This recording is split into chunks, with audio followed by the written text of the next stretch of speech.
we're going to talk about 10 things I wish I knew in my early 20s that I just had to learn with experience. Um, the first thing is that I don't need anyone's permission to do what I feel is right for me. And I just realized that people would project their fears onto you. Like, for example, like if you are planning on taking an examination and someone else has taken it before and then they failed it, and you're planning on taking that exam, they might project their fears onto you. Like, they'll be like, oh no, that test was so hard, don't even try it, like you're gonna fail, don't even do it. Whereas if you studied and stuff and you know that you can do it because you've studied for it, you could have passed. But because someone else said like, oh, it's so difficult, you might just like not even attempt to do it. You know what I mean? So that's just one example. The second thing I learned, experience that I wish I had known in my early 20s, is that like people will always do what is best for them, and like even if that means like crushing you to get to wherever they need to get to. Not everyone thinks like that, but like a lot of people do. I'm not one of them. I can always find my way around it, but a lot of people feel like in order to get to the top they need to step over people. So like, you really, when you're making your decisions, you really have to think like, is this the best? Oh, it goes back to the first point. Is this right for me? Is this the best thing for me to do? Like, is this gonna improve me, my health, my my sanity, whatever, like you had to think about that rather than being like, oh, like, is it okay with you, so you always want to put yourself first, because just like in an airplane, if you're about to like fall and stuff, I'm not about to fall, there's no oxygen, they always tell you to put your mask first before you care for other people, because you can't care for other people if you are not okay yourself.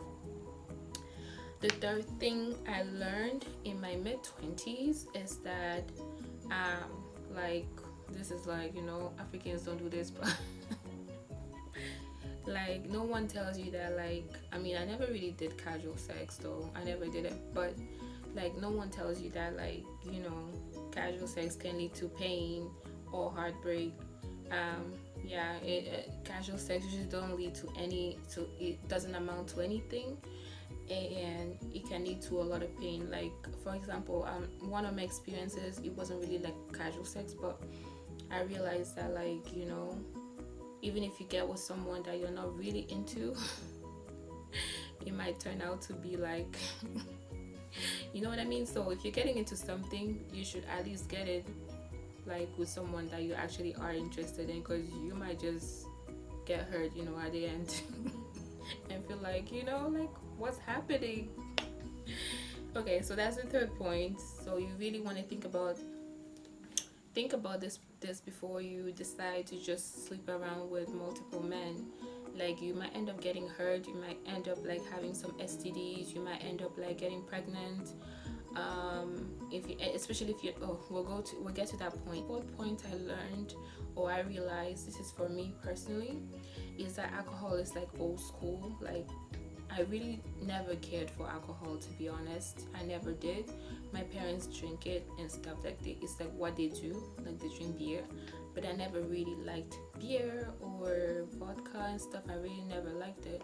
I honestly really drank because everyone else was drinking in college. It was like the thing. I mean, I hadn't been drinking for like a while in college. It's when something really bad had happened that I just started drinking, and that was just because it was the cool thing to do and I was kind of like rebelling. But I really never really liked alcohol. And yeah, like, alcohol really just makes me like tired, it makes me sluggish, it makes me sleepy, it makes me weak and stuff. So I don't see the point in drinking alcohol. Like, I really don't. The thing though that like is my thing is like music. Like, I can literally like listen to some music and like literally like get the high that people get from alcohol. So like, I would literally get high off of listening to music. but that's my thing. And then the fifth thing I learned in my mid-20s is that like your time is like very precious. Like, I mean, I've always been protective of my time, but it was just in different areas. But like my time, like for me personally, is like so important to me. Even if like I don't know how to explain it. Even if I'm wasting it, I'll rather waste it for myself rather than wasting it with someone else. So when it comes to like casual relationships and stuff, I'm not into that like at all. I'll rather be alone than to like waste my time with someone. Because I mean, like if you're talking to someone, you're hanging out with them and stuff, you know, you end up building feelings, you become friends, and things lead to this and the third. You're investing your time, you know, like even with like regular friendships, like you're literally investing time, you're investing something, your emotions, like you're encouraging the person and stuff. So like I'm very greedy with my time. Yeah, so your time is very precious. Don't waste it with anyone like with some stupid, I don't want to say stupid ass person, but like spend your time with the people you love. That's what all I'm gonna say. And then the other thing is like no one really tells control pills, although they may help against pregnancy and stuff, it has a lot of side effects. Like you can gain weight from them. You can actually get a stroke from it.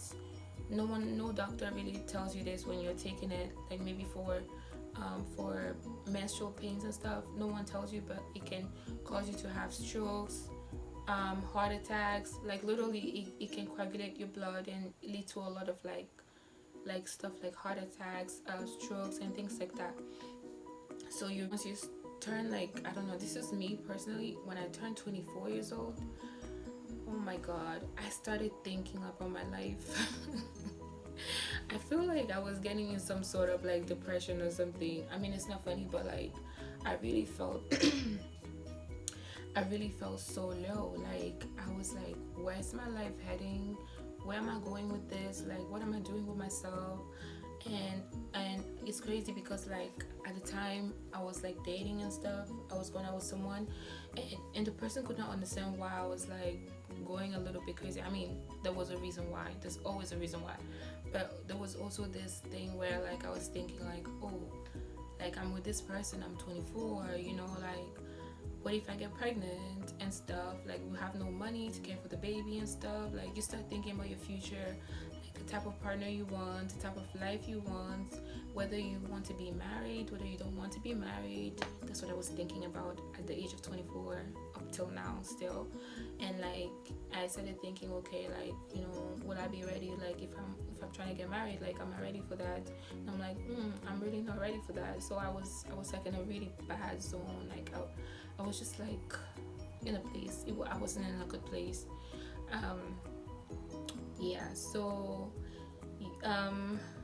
So you start thinking about that, and then I started thinking about like fertility, and I learned that like by age 28 it's like your peak fertility, and we need to know that it's not to put any pressure on us as women, but we just need to know that, like, you know, at age 28 it's like, you know, it's like when you have your peak fertility, and then it's not good to have children at the age of 35. Whether you have a partner or not, you should just know that by age 35, like, you have a lot of like risk of having children with like Down syndrome and things like that. So just put that in mind, and when you're going about life, like you start thinking, are you in a good place to start caring for a family or to start having a family? You start thinking about your own family, meaning like your parents and stuff.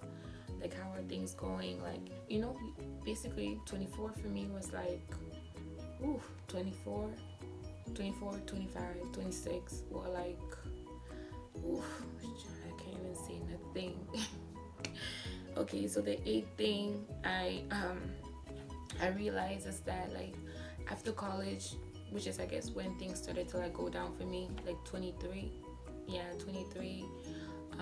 like it's really hard to like be sociable, you know. It's hard to like make friends and stuff because now you're not in college. At the same time, you might not even have a good job, so you're just kind of like there and you're not meeting anyone except like your friends at work, and it's not really good. Like you, and also the thing when it comes to that, I also realized that like you think your friends are like your co-workers, but the co-workers are not your friends, because like, I don't know, there's like conflict of interest, hours and stuff. If you're going by hours, like, you'll be fighting for hours. Sometimes like they look at you funny, like, I don't know how to explain it, but like, friends and friends are not your co-workers, or co-workers are not your friends. Just know that. That's what I learned. And yeah, so you really want to like keep, if you're an adult, like, now I'm 26. If you have friends, like, you should have friends that like motivate you. You should have friends that should uplift you, friends that would basically like kind of like bring the best out of you, like not the worst, because we all have like a really bad side and a really good side. So if you're gonna be friends with somebody, you should be with someone who would bring the best out of you, like someone who's like-minded. You might want to meet different people, but like, like you want to be friends with people who kind of think like you a little bit. You just want to someone who's gonna bring the best out of you, make you the best, not make you, but like inspire you to be the best that you can be. So that's what I learned, and it's been working for me. And I'm like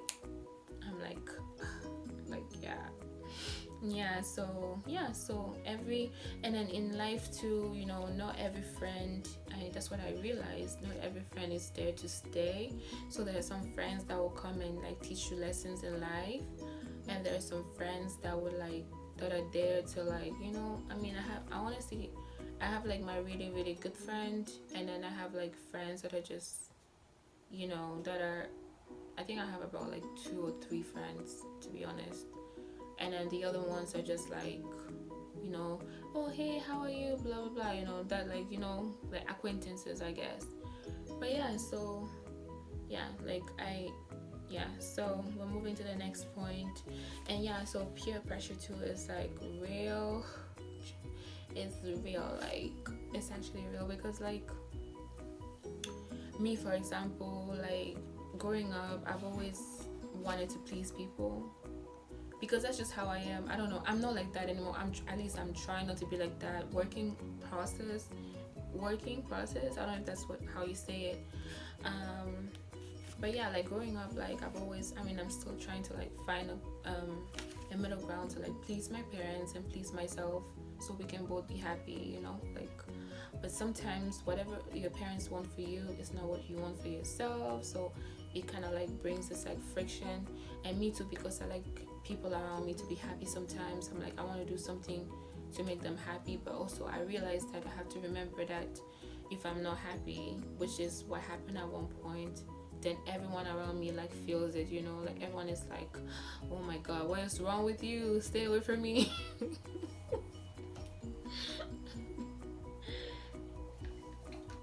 So I really have to do things that make me happy, so that I can extend that to my surroundings, like, yes.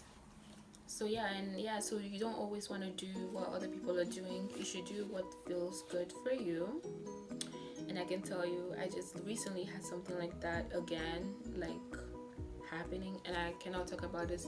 I'll probably talk about it in a different video, about what just happened when it comes to like, not necessarily even peer pressure, just like pressure around you, like especially for women. I just realized that it's so hard being a woman. It's so hard, especially an African woman. Oh my god. But that's it for that. So I learned to say no, like just no. Let's say I'm being assertive. I would need that for my job also, but like, that's not what I'm doing. That's not right. Just like that. That's it. So so in work in process, like, I'm not going to change overnight, but that's what it is. But I had learned this ever since I was like 9. But so credit cards are not like, it's not your money. It's like, I don't even use. But so that's it for the video. I hope you loved the video. I'm gonna try to edit it. Hopefully the video is not too long. Hope you liked the video, and I will try to post at least one video every week. Hopefully I can think of the topics. Bye, take care. Again, this is Charlene Afrique, Charlene Sonia, Charlene Afrique. No, I'm joking. All right. Okay, we're done.